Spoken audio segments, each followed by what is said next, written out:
Ever think about hitting rewind on your life? Like changing one tiny little thing? Mm-hmm. Would everything still end up the same way? Hmm. Today we're going to deep dive into the world of flukes. Okay.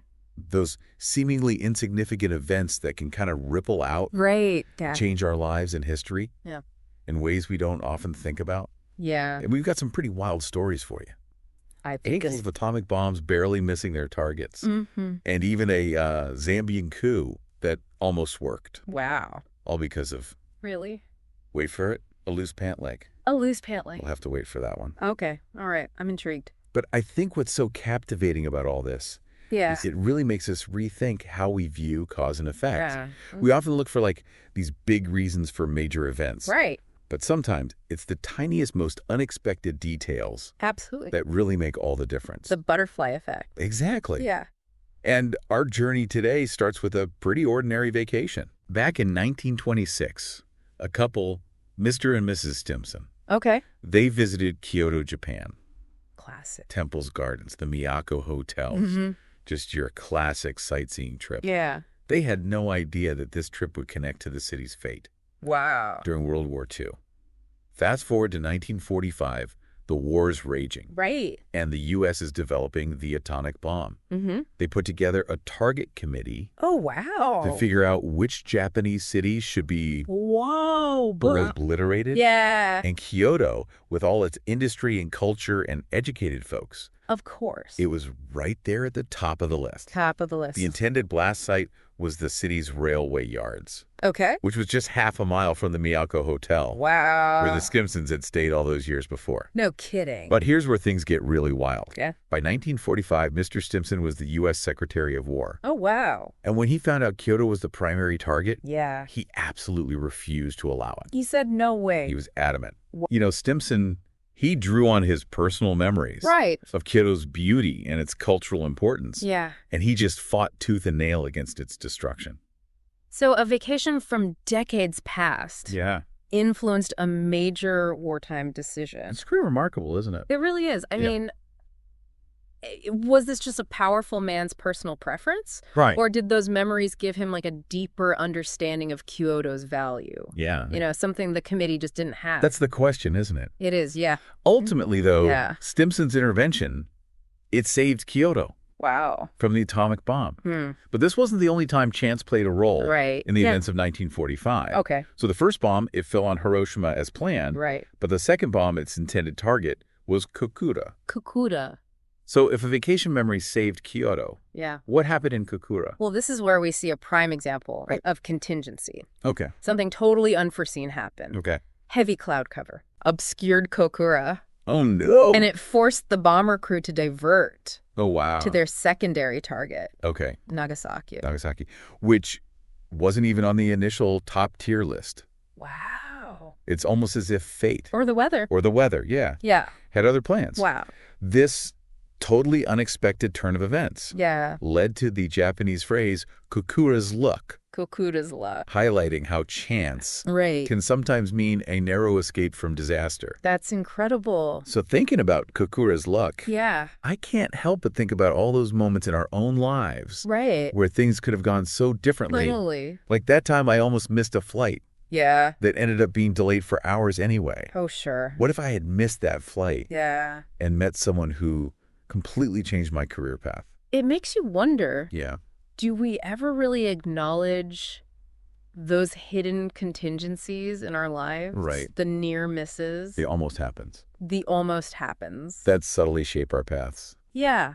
Do we give enough credit to those moments of chance? It's a lot easier to just focus on the decisions we make Right. and the actions we take. Of course. But what about all those external factors? Yeah. The stuff we can't control Right. that kind of nudge us in certain directions. Totally. This is where the Argentine author Jorge Luis Borges, Oh, yeah. he offers this really interesting metaphor. Okay. In his short story, The Garden of Forking Paths, Mm. he describes a garden with countless diverging paths, Okay. symbolizing all the infinite possibilities in our lives. I like that. So every choice we make Yeah. closes off some paths Right. and opens up new ones. But it's not just our choices, right? Exactly. There's a whole network of decisions being made by everyone around us. Yeah. And they're all influencing, like, the landscape of our lives. It's like trying to navigate a maze. Exactly. But the walls are constantly shifting, Always changing. shaped by choices and events we might not even be aware of. It's a lot to think about. It really is. It makes it so hard to see those hidden Kyoto and Kokura moments that are subtly shaping our journeys. I love that. Me too. Yeah, those hidden Kyoto and Kokura moments. So this idea of a constantly shifting maze, Right. it's a bit unsettling. Yeah. Does that mean we have, like, no control over where we end up? Well, not necessarily. It just kind of challenges us to think differently about the forces at play. You know, we often assume that big events have to have big causes. Right. But what if sometimes it's the smallest, most unexpected things that tip the scales? You know, speaking of small details having a huge impact, Yeah. I remember reading about a failed coup in Zambia. Oh, yeah, that's a good one. What was that all about? Well, in this case, the fate of a whole government. Wow. Literally hung by a thread. Okay. A pant leg, to be precise. A pant leg. All right, now you have to tell me this story. Okay, so the plan was to kidnap the army commander. Okay. And then force him to announce the coup on the radio. Oh, wow. They were hoping the rest of the military would just follow suit. Okay. But as they were making their getaway, the commander's pant leg slipped from one of the soldiers' grasps. Wow. As he was climbing a wall. And he managed to break free. So you're telling me if that soldier had held on just a little bit tighter? A little tighter. This whole coup might have actually worked. It could have. I mean, that's the crazy thing, isn't it? That is wild. Something as trivial as how strong that soldier's grip was could have completely reshaped Zambian history. It really puts things in perspective. Absolutely. I wonder if anyone involved in that coup ever realized how close they came to success? Yeah. Because of a pant leg. Because of a pant leg. Yeah. It really highlights how even the most insignificant things can have monumental consequences. So how does all of this tie into the bigger picture? Well, it connects to those ideas of contingency and convergence. Okay. You know, we talked about those a little bit earlier. Contingency basically suggests that those small, unpredictable events, they can lead to these massive differences in outcomes. Yeah. Whereas convergence implies that things tend to kind of work out in predictable ways, regardless of the little variations. So are you saying that our lives are like just a roll of the dice? That's a good question. Completely governed by chance? It's not that simple, I don't think. It's more about understanding the interplay between both of those forces. Think about evolution. Like the asteroid that wiped out the dinosaurs. That was a massive contingent event. It totally changed everything. And paved the way for mammals to take over. And eventually us. Exactly. And it's mind-blowing to think. It is. If that asteroid had been just a tiny bit off course, the entire planet would be different. We might not even be here. We might not even be here. Wow. But on the other hand, think about the evolution of the eye. Okay. Humans and octopuses. We both developed complex eyes. Even though we evolved along completely separate paths. That's true. So in that case, evolution sort of converged on a similar solution. Exactly. Despite totally different starting points. Totally different starting points. Almost like there's some inevitability to developing complex vision. If you want to survive. Especially if seeing is important for survival. In a world where seeing is important. Yeah, exactly. So it suggests that while chance events can definitely shake things up, there are also certain constraints and patterns. That kind of guide how things unfold. I think so. So it's not like we're just helpless leaves blowing around in the wind. We're not just at the mercy of fate. There's some structure, some order in all the chaos. I think recognizing this can help us appreciate both the fragility and the resilience of the world. Okay. You know, we may not have total control, but understanding the role of chance can be empowering in a way. How so? Well, it kind of frees us from this pressure. Of trying to plan for every single possibility. Instead, we can focus on being adaptable. And resilient. Ready to face whatever life throws at us. That actually reminds me of Motu Kimura. Oh, yeah. The evolutionary biologist. It was fascinating. His story was full of contingent events. It really was. He challenged the idea that every genetic mutation has to have a purpose or an advantage.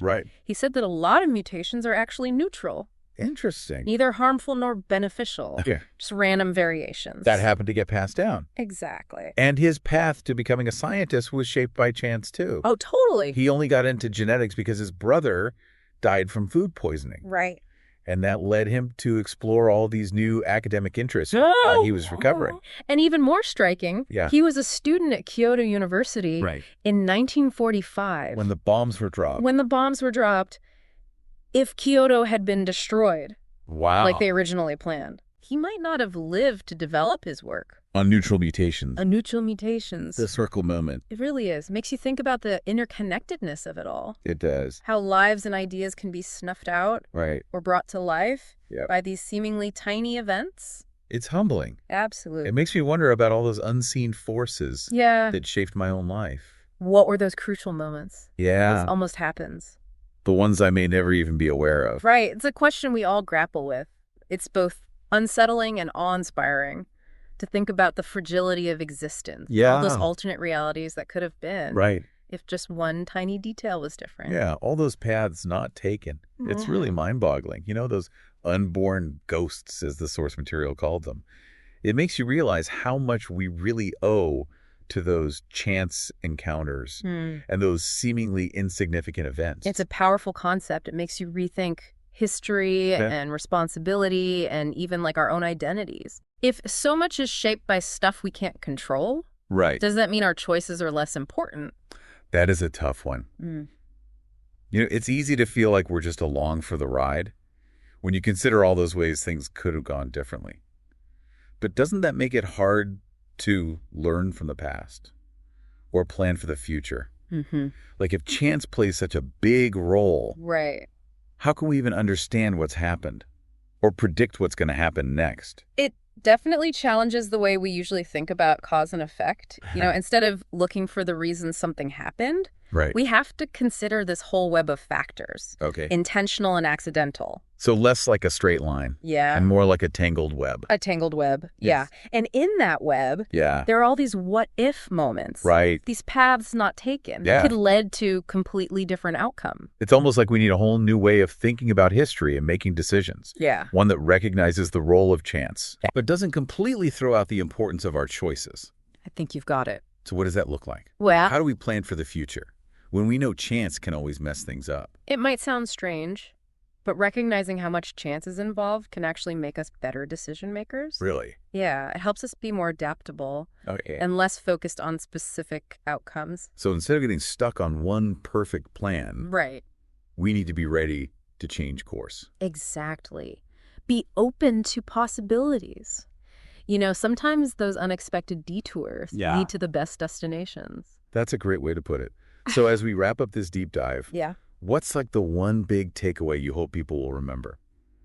I'd say the most important thing is to really embrace the messy, the complex truth that our world is full of contingencies. A world where chance and choice, they're always interacting, shaping things in ways we may never understand. It's true. It's humbling, for sure. It is. But it's also kind of freeing. We don't have to have every answer. We can't predict every outcome. And you never know. Embracing that uncertainty might help us see those Kukura's luck moments. One of those unexpected twists of fate. Not as disruptions, but as opportunities for something new. So next time you find yourself agonizing over making the right decision. Remember Mr. Stimson and his trip to Kyoto? Or that Zambian coup. And the pant leg. It reminds us that those unexpected events, they can have the biggest impact on our lives. Absolutely. And who knows? Maybe a chance meeting you have today will set off a chain of events. It could happen. That leads to something incredible. Food for thought. It is. Thanks for joining us for this deep dive into flukes and the fragility